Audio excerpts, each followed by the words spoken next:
몰래 거기 있었다. 도 닦은 것을 굳이 감추려는 선성처럼 해인사도 가야산 자락에 숨어있다. 부처님의 육성이 살아있는 곳, 해인사는 법다이 살고자 하는 출가 소행자들의 발언도량으로 수많은 고승대덕이 배출된 것이다. 사바의 중생들에게는 법음의 고향으로 기억되는 천년고찰 해인사. 눈푸른 납자들은 산매에 들어 고요한데 때 아닌 때에 난데없는 범정소리가 산사의 정적을 깨운다. 큰 스님의 열반을 알리는 범정소리는 하늘에 먼저 닿았는가. 늦가을 굳은 위로 가야산이 젖어온다. 단청 벽화 속에 500나하는 설법이 끝나지 않았는데 큰 스님은 이미 염주꾼을 풀어버렸다. 조계종 종종 성철 큰 스님이 열반에 드신 것이다. 평생을 산승으로 살며 세간에 나오지 않으셨던 큰 스님, 오늘 당신 위패를 앞에 놓고 비로소 모습을 보이신다. 산은 산이요 물은 물이로다. 바로 12년 전 이성철 큰 스님이 주신 법어였습니다. 산을 산으로 보지 못하는, 물을 물로 알지 못하는 세상과 인간들에게 바른 삶을 계도하는 큰 말씀이었습니다. 네, 오늘 열반에 드셨습니다. 허망한 욕심에 잡혀 진리를 보지 못하는 이 세태를 그렇게 통렬히 깨우치시던 성철 큰 스님이 오늘 82세를 일기로 입적했습니다. 성철 스님의 법어가 여전히 유효한 오늘이 되고 있습니다. 더욱 빛을 발하는 오늘입니다.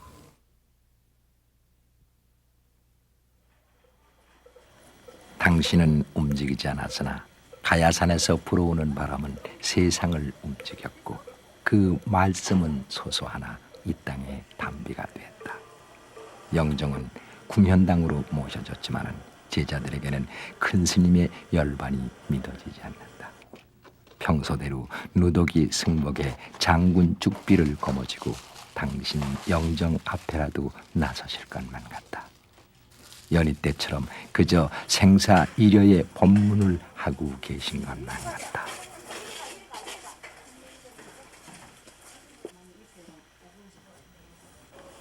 부처를 이루라.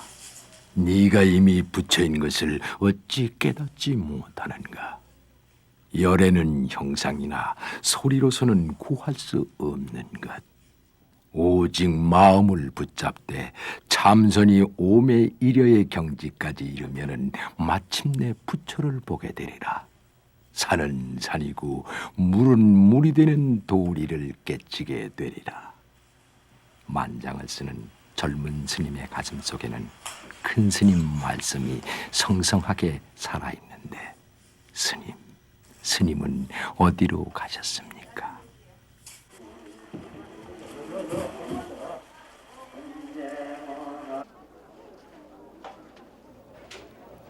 살아생전 큰 스님 칭견하기 소원했지만은 삼천배 문턱에 걸려 되돌아서곤 했던 사람들.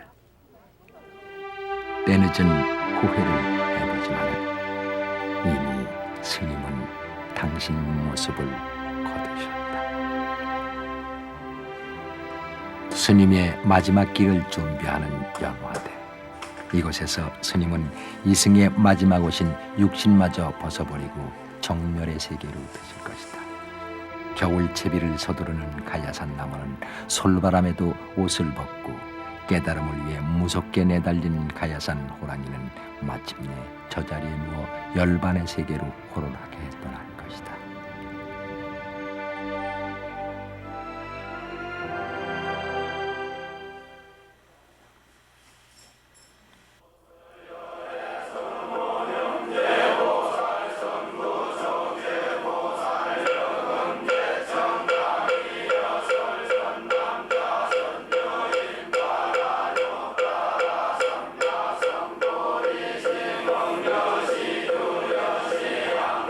영변식 전날 스승을 보내는 제자들은 궁현당에 모여 금강경 덕송으로 밤을 밝히고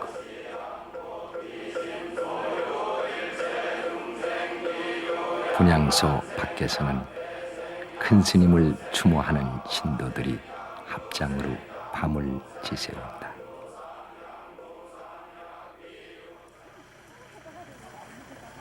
다음 날 아침 해인사로 오르는 산길은 새벽부터 추모 행렬로 가득했다. 누구 하나도 해인사로부터 직접 연락을 받은 사람은 없다. 다만 큰 스님이 보이신 빛을 따라 걷다가 자신도 모르게 지금 이 길을 걷고 있는 것이다. 불기 2537년 11월 10일 오전 11시 영결식은 전국 사찰에 동시에 울린 5번의 명종으로 시작됐다.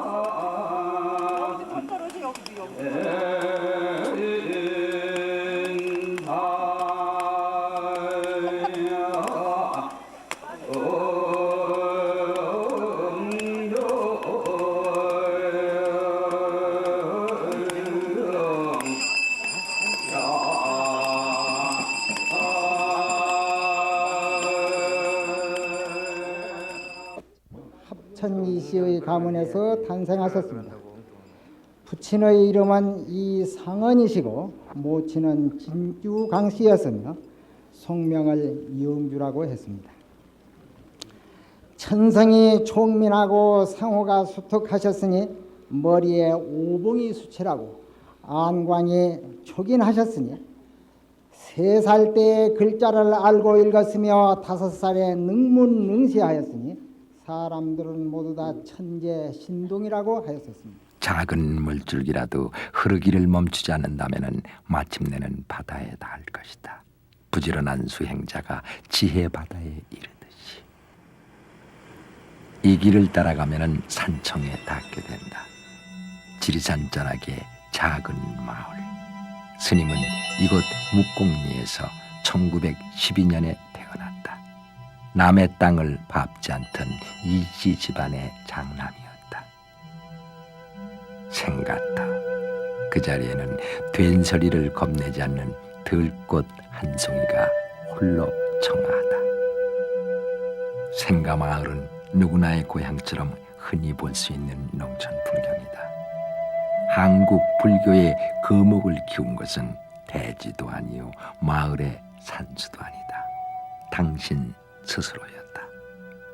부모 형제를 뒤로 하고 아내까지 남겨둔 채 대원사를 향해 길을 떠난 건 스님의 세속 나이 24살 때였다.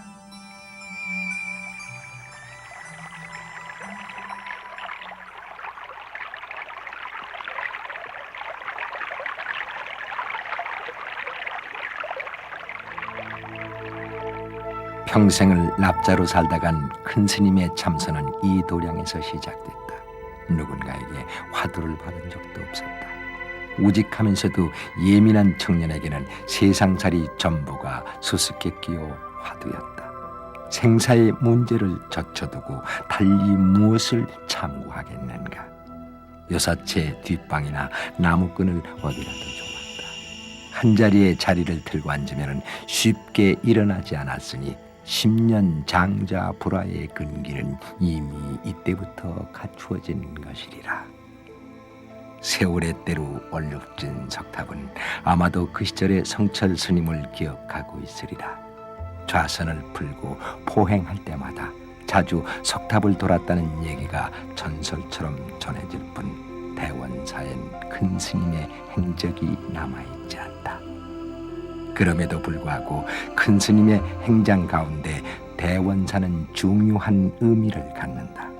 스님은 이곳에서 증도가를 얻어보게 되고 마침내는 해인사 동산 스님과 인연이 닿게 되니 대원사는 스님의 첫 수행처요 초발심에 도량이 된 것이다.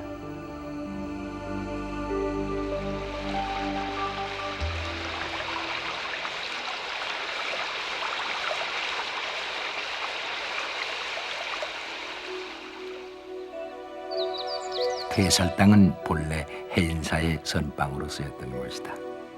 예전에 해가 스님이 달마대사를 찾아가 법을 고할 때 허리까지 눈이 쌓이도록 물러나지 않았다는 고사에서 유래된 이름이다. 대원사에서 해인사로 자리를 옮긴 성철 스님은 그날부터 선방에 들어갔다. 머리를 기른 속인의 모습 그대로였다. 동산 스님을 은사로 숙에 득도한 것은 이듬해 봄, 세송 나이 25세 때의 일이다.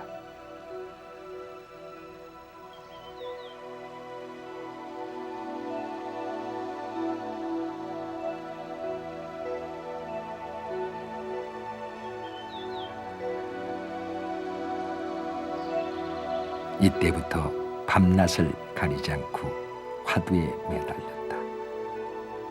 결제와 해제가 따로 없는 오매 일여의 경지였다.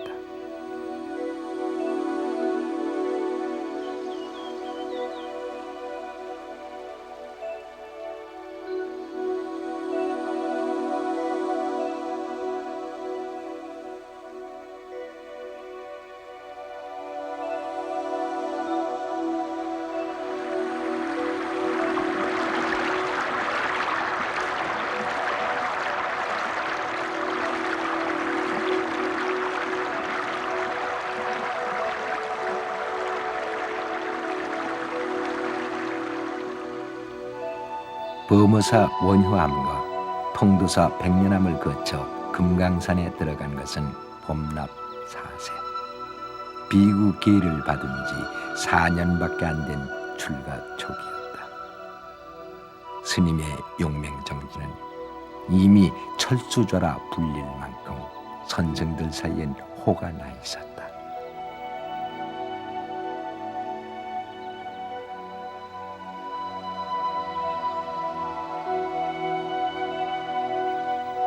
금강산 정양사를 거쳐 마하연 소놈으로 올라갔다.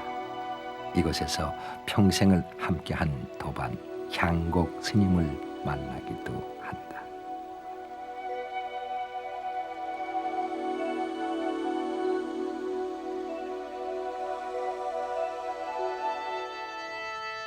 이것이 무엇인가? 이 무고. 스님이 붙잡은 화두는 시신마였다. 도노는 아르마리로 얻어지는 경지가 아니다. 매달린 것이라면 커다란 음은 덩어리 하나, 화두뿐이다. 그래서 선성은 자나깨나 화두를 거머쥐고 놓치지 말아야 한다. 꿈에서도 화두를 놓치지 않으면 그것이 오매 일여의 경지이니 거기까지 이르러야 비로소 자기 안의 부처를 볼 수 있다.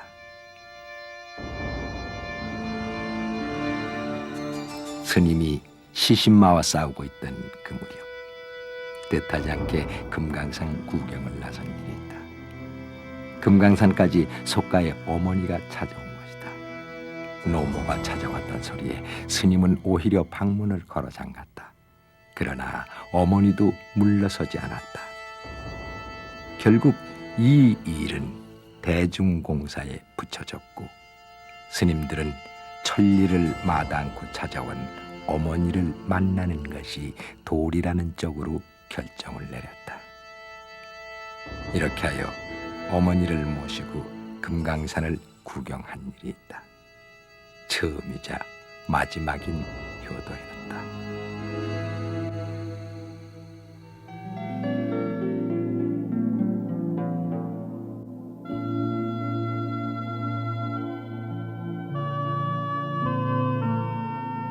아직 정수리에 삭도물도 마르지 않은 초심납자 성철 스님의 정진력은 남다른 데가 있었다.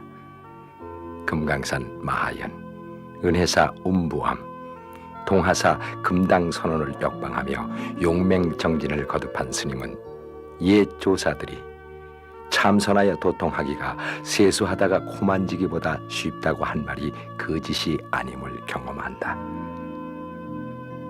즉심즉불, 마음이 곧 부처이니 내 자신이 곧 부처가 아닌가. 1939년 대구 팔공산 동화사 금당선원에서 안거 중이던 스님은 호련히 안광이 밝아지고 등줄기가 시원해지는 오도를 체험한다. 그것은 마치 은산 철벽이 무너지고 캄캄한 밤중에 100억 개의 태양이 한꺼번에 비추는 듯한 환희였다.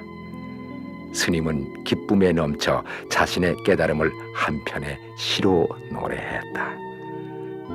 황하수가 서쪽으로 흘러 곤륜산 정상으로 치솟으니 해와 달이 빛을 잃고 땅이 꺼지는도다.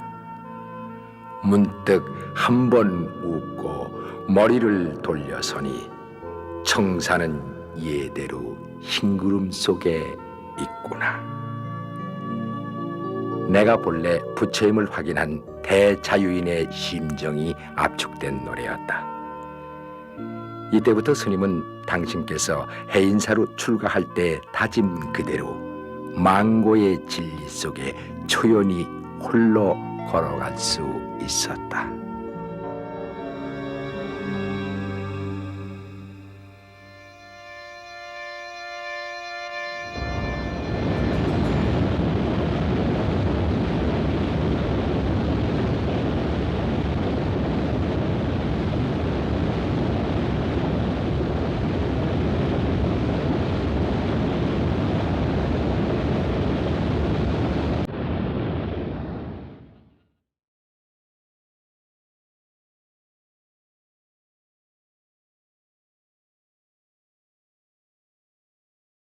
겨울나무도 스님의 열반 소식을 들었는가 보다. 나뭇가지에 매달린 마지막 잎새가 겨울비로 더욱 처연하다.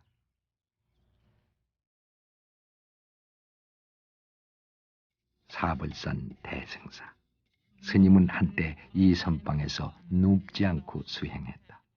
세간에도 잘 알려진 스님의 장자 불화가 시작된 도량이다.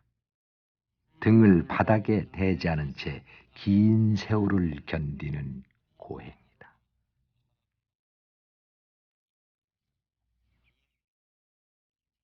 무덕이 분소위를 걸치고 면벽 참선에 든 성철스님. 철저한 수행의 저 뒷모습은 호학들에게는 이미 장군 죽비다. 그리고 외경스러움을 넘어 목마른 그리움. 이곳에서의 큰 스님 수행이 더욱 치열했기 때문인가 대승사가 텅 빈 느낌이다.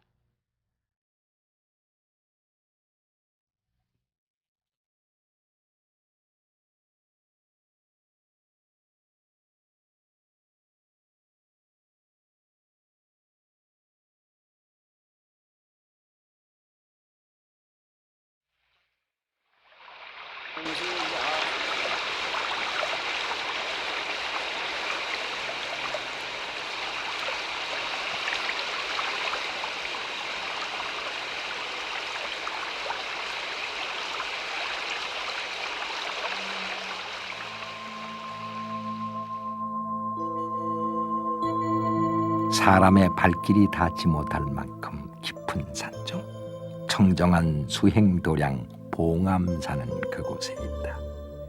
고불의 미소가 살아있고 옛 조사님들의 선풍이 그대로 이어지는 곳. 이곳에서 스님은 눈푸른 납자들과 뜻을 모으니 이른바 봉암사 결사다. 청규 실천을 철칙으로 하고 보름에 한 번씩 포사를 행하는 등 일거수 일투족을 부처님 법대로 살자는 약조다. 이때가 1964년 스님의 법납 30년대의 일이다. 외색 불교로 선원은 해이해질 대로 해이해지고 계율은 제대로 지켜지지 않았다. 봉암사 결사는 승단의 기강을 바로 세우고 승단을 정화하려는 자성의 목소리이며 그 실천이었다.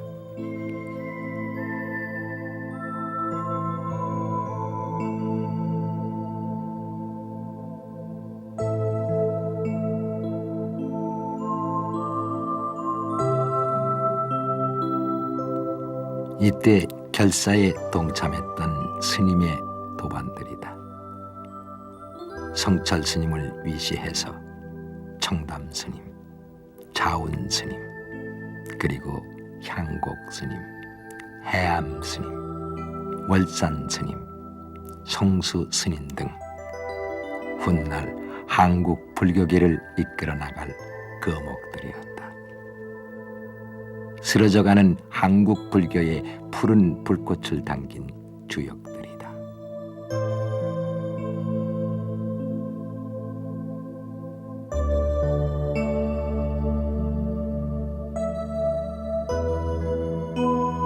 봉암사는 우리나라 선불교의 꽃을 활짝 피운 남할 여처의 구산 선문의 하나였던 희양산문이 들어섰던 곳. 이 유서 깊은 도량은 해방 이후 성철 스님의 봉암사 결사가 시작되면서 새로운 수행 도량으로 각광받기 시작한 것이다.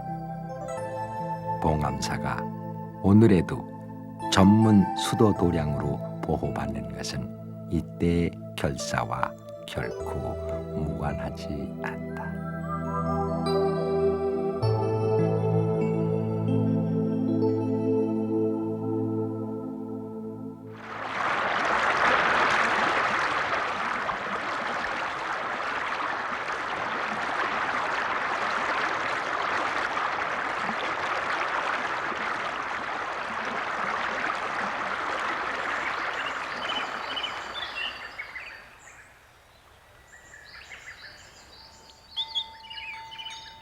팔공산 파괴사, 큰 스님의 발길이 닿았던 수많은 사찰마다 스님의 얘기는 전설처럼 전해지고 있다.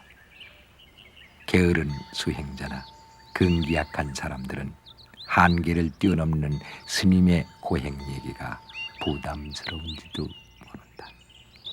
그래서 일찍부터 전설로 굳어지기를 바라고 있는지도 모르겠다. 스님은 이곳에서 성전 주위를 철조망으로 둘러치고 두문불출의 고행을 하셨다. 누구도 들어오지도 못하게 하고 당신도 나가지 않았다. 이미 성한 곳보다 꿰맨 곳이 더 많은 스님의 무도기 승복.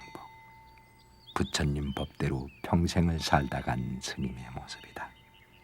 세간 출세간을 떠나 종교의 차별을 떠나 모든 이들이 믿고 의지했던 이유는 바로 이 때문이다. 안팎이 여여한 고승의 모습. 스님을 뵈면은 석가모니가 보이고 석가모니 일생을 쫓아가다 보면은 거기서 큰 스님을 만나게 되고는 한다. 사람들이 3000배의 고통을 감내하며 굳이 큰 스님을 친견하려던 것은 스님을 뵙는 것만으로도 헐떡이는 중생의 마음이 쉬게 되는 때문이다. 삼독의 불꽃이 그대로 잦아지기 때문이다.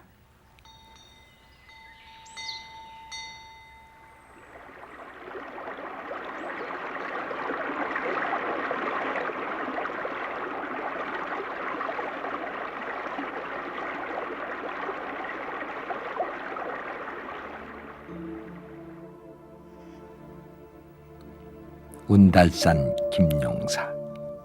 대부분의 산사가 그렇듯 김용사도 무척이나 고요한 사찰이다. 인기척조차 느껴지지 않은 적막한 경내에는 어느 뒷방에선가 지금도 고독한 고행으로 불도를 닦는 누군가가 있을 것이다. 성철 스님은 이곳 김용사에서 처음으로 대중설법을 했다. 30여 년 동안 누구보다 혹독한 고행으로 수행했지만은 스님은 높은 자리에 앉지 않았었다. 봉암사에서는 신도들에게 삼배를 받았다 하여 산僧들의 웃음을 사기도 했었다. 그러나 그것은 뒤틀린 사찰 법도를 바로잡기 위한 것일 뿐, 당신 스스로는 평생을 한결같이 산성다운 삶을 살으셨다. 스님은 이곳 김용사 상선원에 머물면서 첫 설법을 하고 바로 이 자리 이 계단에서 기념 촬영을 했다.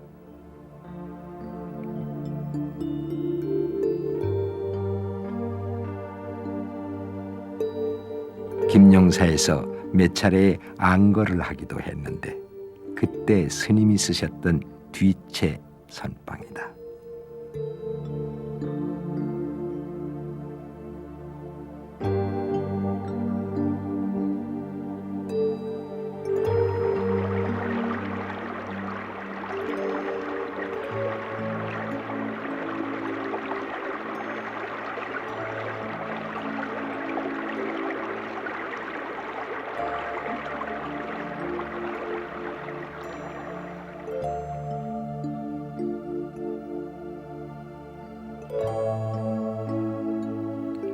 해인사에서 삭발 출가한 이래 스님이 다시 가야산을 찾은 건 33년 만의 일이다. 10여 년 전 해인사의 초대 주지로 선임됐으나 취임하지 않았었다. 그로부터 10년 세월이 흐른 뒤 오늘 다시 해인사 초대 방장에 초대된 것이다. 스님은 이를 수락하고 이때부터 백년암에 주석하게 된다. 그 이후로 오늘 열반이 있기까지 한 번도 세상에 나가지 않으셨다. 다만 오솔길을 통해서 해인사에 오르내리며 설법을 하셨다. 해인 총림 동안거 중 스님은 100일 동안 법문을 계속하셨다. 우리 불교에서는 제법의 실생한겨 모든 만법의 실생이다. 그런 동시에 노함경에서는 그걸 갖다 무증명지랄게 모든 것이 세가 다 불생불멸인 동시에 이것이 천치가 또 융화하게 말이요. 온 우주를 구성하고 아무리 말도 천변만 나더라 해도 불생불멸 그대로 상주법계 상주를 그대로다 이 말이요. 그러니까 금방 뒤에 이것을 바로 알면 우리 불교를 바로 아는 동시에 모든 우리 불교 문제가 다 해결되는데 이걸 바로 모를 것 같으면 불교는 영영 모르고 마는 것이야. 말거든 하는데 그럼 누구든지 그러면 다 어쩐지 머리 감고 산주도 눈 감고 앉아서 말이요. 어쩐지 참선을 하는지 돌을 닦아 있고 결국 깨치우지 안 깨치우는 더 모르는 힘빼니 그럼 그것도 묻지 아니냐. 그것도 다이난 소리거든. 다이난 소리인데 설사 도를 깨쳐서 불생불멸하는 이 도리를 갖다 화전히 자기가 말이요. 알고 보지는 못하더라 해도 요새는 과학 막는 시대 아니요? 과학 막는 시대에 대해서 이것을 갖다가 우리가 좀 쉽게 말이요. 과학적으로도 뭐 쉽지는 아니지만은 말이요. 좀 근사하게 풀이를 할 수 있다 이 말이요. 그럼 불생불멸하고 이 과학하고 무슨 관계 있어? 자고로 여러 가지 철학도 많고 종교도 많고 이러지만은 이 불생불멸에 대해서 우리 불교와 같이 분명하지 말이요. 이 주장한 철학도 없고 사실에 있어서 종교도 없다 그 말이요. 그래서 이 불생불멸이라는 것은 우리 불교 전형 특권같이 일리가 있어. 특권같이 일리가 있었는데 과학이 자꾸 이제 발달되는 동시에 말이요. 요새는 우리 불교의 불생불멸 특권은 말이요. 과학에 지금 뺏기게 다 그 말이요. 어째서 뺏기겠나? 이 원자물력에서도 근본은 불생불멸을 실질적으로 실험에 성공을 했단 말이요. 좀 말이 좀 이렇게 들었는지 모르겠는데 이 이론을 처음으로 제시한 사람은 누구냐면 아인슈타인이야. 아인슈타인이 상대행시 이론에서 말이에요. 등가 원리라는 걸 제시했어. 등가 원리. 등가 원리라는 건 무엇이냐면은 이 자연계를 구성하고 있는 모든 것은 말이에요. 에너지와 질량 두 가지로 구성이 되어 있는데 그전 고전 물리에서는 어쩌면 에너지와 질량을 갖다가 두 가지로 분리해놓고 봤단 말이에요. 분리해 봤어. 분리해가지고 봤는데 그게 등가 원리에서 어쩌냐면은 결국은 에너지가 질량이고 질량이 에너지단 말이에요. 같다고 말이에요. 그래서 그전에는 에너지 보존 법칙, 질량 구매의 법칙을 가지고 자연계에서 이제 그 자연과학에서 모든 걸 설명을 했는데 이제 등가 원리가 이제 제창되고 그런 동시에 이것이 실증적으로 완전히 성공했단 말이에요. 그래서 요즘 에너지와 질량을 분리하지 않고 에너지 보존 법칙 말이에요. 하나만 가지고도 설명이 되고 하나밖에 없어. 그거는 어째서 그러냐 하면은 질량이라는 거는 물질, 유형 물질이고 저 천진 깊이 들어가면 소립잔 말이에요. 물질, 소립잔 물질이거든 물질이고 또 에너지라고 하면 무형은 만드는 운동하는 힘이다 말이에요. 힘인데 그건 무형에 많이 속하는데 그래 유형인 질량과 무형인 에너지를 어찌게 서로만 합할 수가 있나 그 상상도 못 해봤거든. 상상도 못 해봤는데 아인슈타인이 등가 원리에서 두 가지가 아니다. 같다고 말이야. 같이 같단 말이야. 하나라고 말이야. 불교의 모든 교리와 수행 방법을 망라한 이 법문은 나중에 책으로 묶여졌다. 불기 2525년 스님은 조계종 제7대 종종으로 추대되셨다. 그러나 스님은 종종 추대식에조차 나오지 않으신 채 짧은 법어만을 보내셨다. 보이는 만물은 관음이여 들리는 소리는 묘미라 보고 듣는 것밖에 진리가 따로 없으니 시회 대중은 알겠는가 산은 산이요 물은 물이로다. 그리고 종종으로서 종단에 내린 스님의 가르침은 다음 세 가지였다. 계를 잘 지키고 서로 화합하며 만 중생에게 이익을 주라.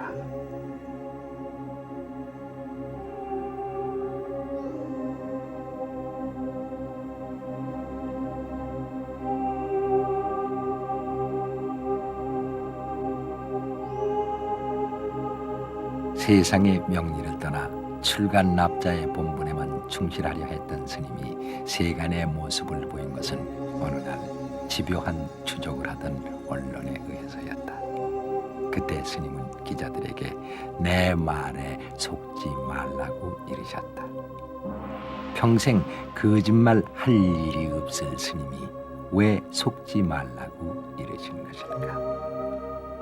사람들은 차별 있는 겉모습에서만 진실을 찾으려 한다. 감추어진 속은 보지 못한다. 본질을 보려면은 형식에 속아서는 안 된다. 그래서 스님은 1950년대 불교 정화운동이 일어났을 때 밖으로 나가 겉껍데기를 바꾸기보다는 안으로 틀고 앉아 본래 면목에 충실하는 것이 참다운 정화운동이라 했다. 청담 스님이 중심이 된 정화운동은 성철 스님의 이 같은 정신적 뒷받침으로 내외가 온전해질 수 있었다. 형식보다는 내용이 중요하다는 생각은 스님의 두 가지 저술, 한국 불교의 본맥과 선문정로에도 잘 나타나 있다. 한국 불교의 본맥, 조계 법통을 바로 세우기 위해서 큰 스님이 직접 쓰신 책이다. 대부분의 사람들은 보조국사가 조계종의 종조라고 알고 있다. 그러나 스님은 이 책에서 조계종의 종조가 태고 국사임을 밝히고 있다. 이는 사실 보조냐 태고냐의 문제보다 그 스님들이 각각 주장한 도노 점수와 도노 돈수가 더 논쟁점이 되었다. 도노 돈수소를 확연히 보이기 위해서 스님은 다시 선문정로라는 책을 쓰셨다. 도노 점수란 점차로 닦아 깨달음을 이룬다는 것이요, 도노 돈수는 단박에 깨우침을 얻으면은 더 이상 닦을 것이 없다는 것이다. 성처 스님은 단박에 깨치는 도노 돈수 쪽이었다. 임재선을 받아들인 한국의 선풍은 본래 도노 돈수 쪽이었다는 것이 스님의 주장이다. 하지만은 염화미소의 경지를 경험하지 못한 수행자들에게는 도노 돈수는 희망보다 절망 쪽에 가깝다. 도노 점수 쪽이 훨씬 위안이 될지도 모른다. 그 외에도 큰 스님은 법어집 11권과 선불교의 핵심적인 고소를 번역한 설림 고경총서 30여 권을 남기셨다.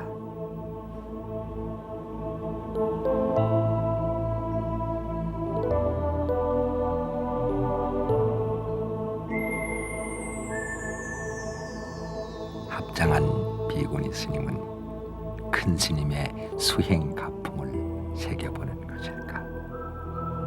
벌써부터 큰 스님의 빈자리가 크고 허전해 가슴이 시려온다.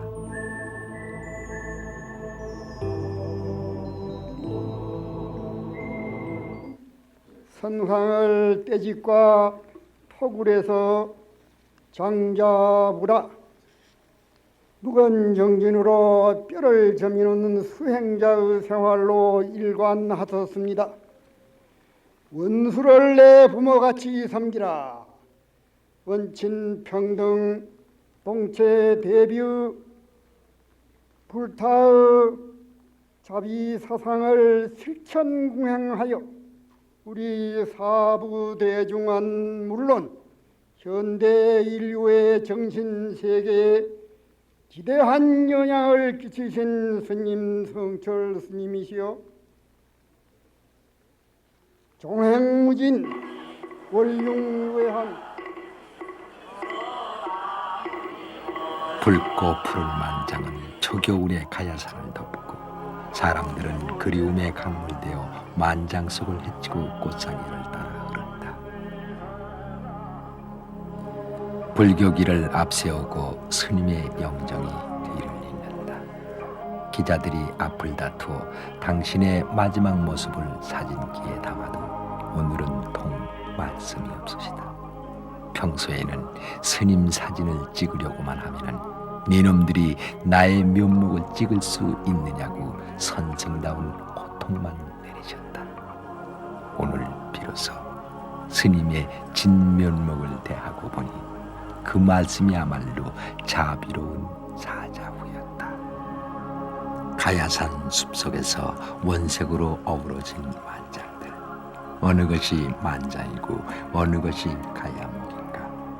스님의 법신을 모신 꽃상에는 연화대로 화장세계로 마지막 그곳을 향하여 움직이고, 원적의 평화로움 앞에 어찌 수행자가 슬픔을 보일까하는 꽃상에를 뒤따르는 제자들의 발걸음은 자꾸만 무거워진다. 20만 불자가 온 산을 덮어서도 큰 스님이 죽어가는 이 허전함은 메워지지 않는다. 생사가 둘이 아니라는 말을 알고 있다.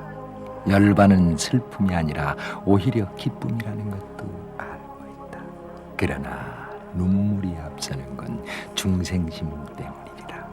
하지만 실컷 울어도 된다면 차라리 오늘은 중생이고 싶다.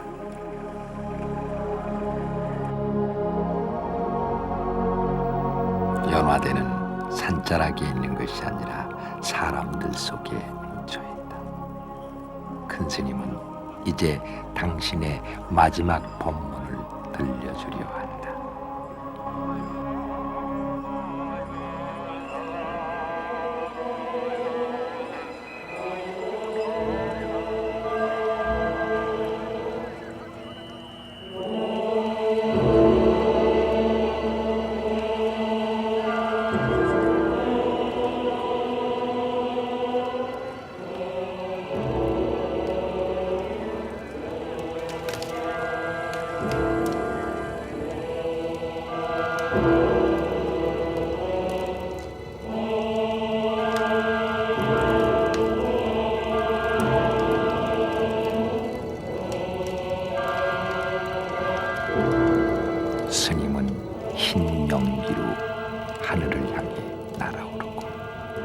합장으로 연화대를 지키던 불자들은 차라리 눈을 감는다.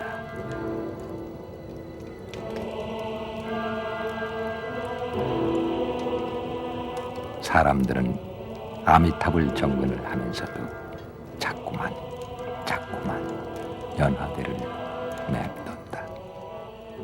인생의 한 모퉁이를 돌 때마다 무상을 생각하리라. 또 한 굽이 어려움을 만나거든 저 불꽃을 생각하리라.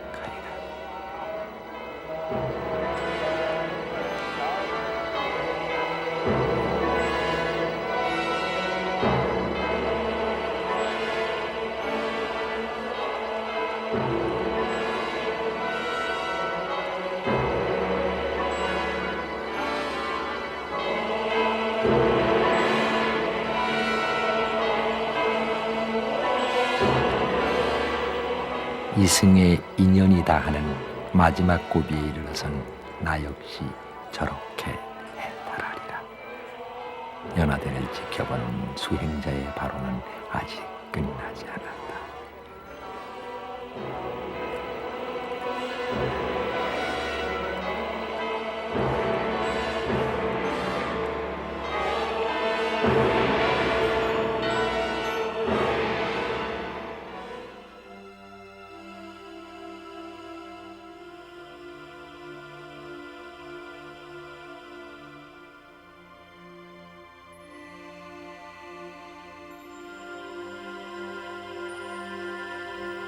가야산이 희미하게 밝아오는 새벽녘, 제자들의 정근 소리는 여전히 이어지는데 연화대에서 밤을 밝힌 사람들은 새벽비를 맞으면서도 돌아설 줄 모른다.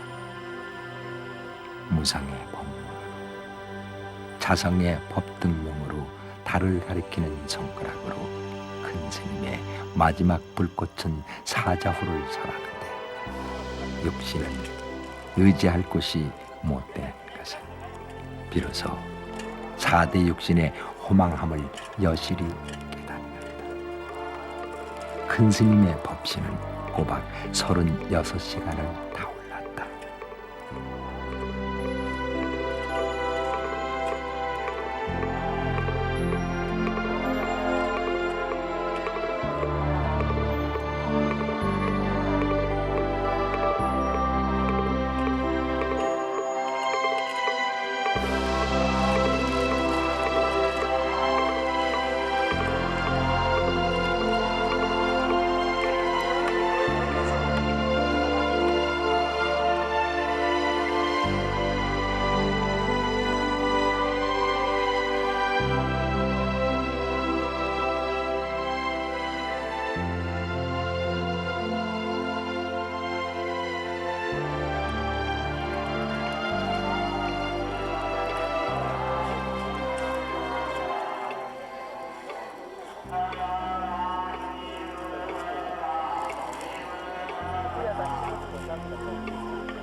큰 스님의 모습은 이제 그 어디에도 연화된 하얀 재만 남겨졌다.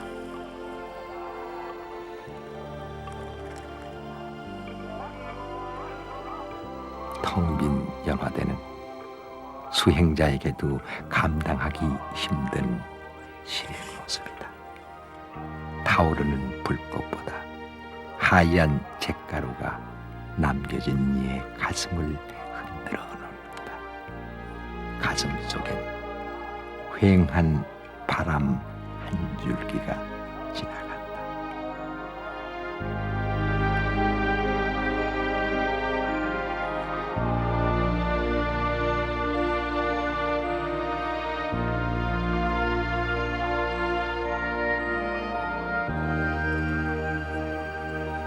문도들은 하얀 재로 남겨진 스님의 법신을 거두기 시작했다. 세간에서는 벌써부터 큰 스님이 남기신 사리 숫자에 관심이 모아지고 있었다. 그러나 사리란 구슬 같은 것만을 이루는 것이 아니다. 답이 되어 남겨진 스님의 유골, 평소에 들려주던 가르침, 그리고 개정해의 결정체라는 구슬 같은 사리, 이 모두가 큰 스님이 우리에게 남기신 살이다.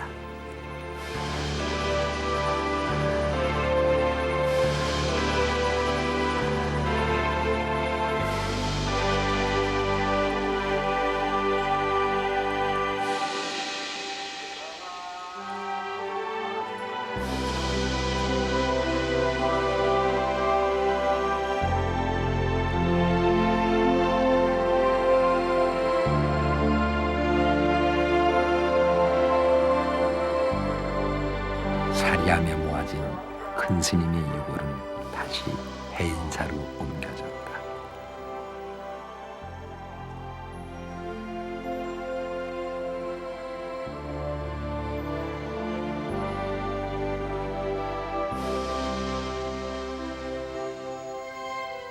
스님의 유골에서는 구슬 같은 살이 110과가 나왔다. 해인사 측에서는 쇄고를 하지 않은 상태대로 그렇게 발표했고 더 이상 사리를 찾지 않겠다고 덧붙였다. 사리 숫자에 집착하는 것은 부질없는 미망이다. 큰 스님의 가르침이 여러 권의 책으로 출판됐으니 그 외에 무엇이 더 필요하겠는가? 혼돈의 이 시대를 사는 우리에게 정녕 필요한 것은 큰 스님의 지혜로운 법어 한마디가 아니겠는가?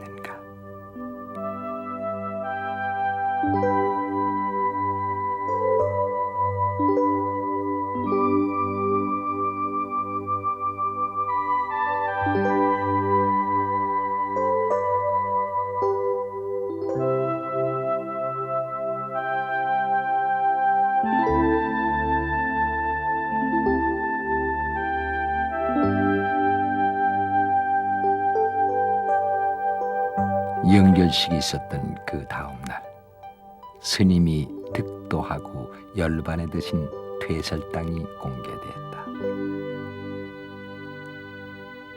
평생을 입으시던 누더기 승복과 몇 점의 유품이 함께 보여졌다. 스님은 평소 출가자에게 검소하고 청빈할 것을 강조했다.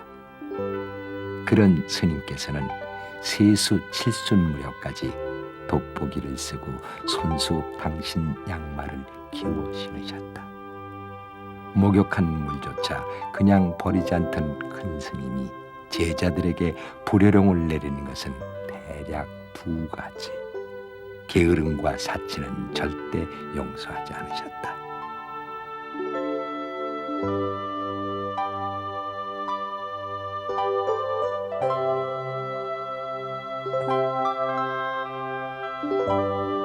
막힘이 없는 당신의 성품대로 시원하게 써내린 큰 스님의 육필 원고다.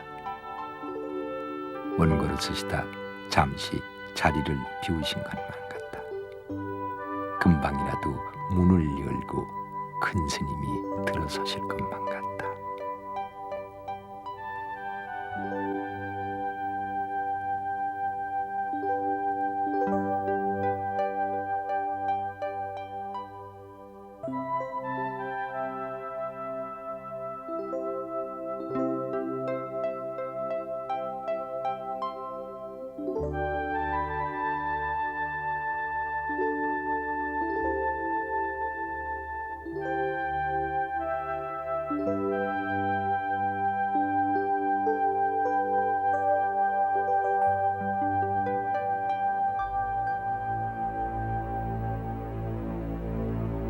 무명의 사바세기를 비치던 붉은 해가 서산에 떨어졌다. 생사가 없고 거래가 없는 분상에 계신 스님은 염화 미소로 세상을 바라보고 계시지만은 스승을 너무 일찍 여윈 중생들은 아직도 황망함에서 깨어나지 것이다.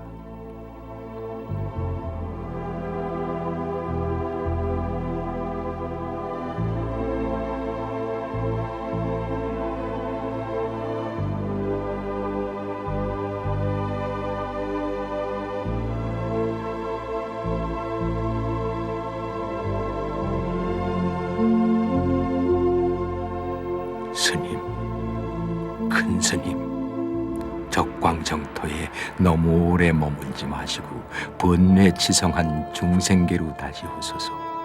그리하여 미망에 빠진 저희들에게 산은 산이요 물은 물이라고 병력 같은 사자후를 내리소서. 스님, 큰 스님.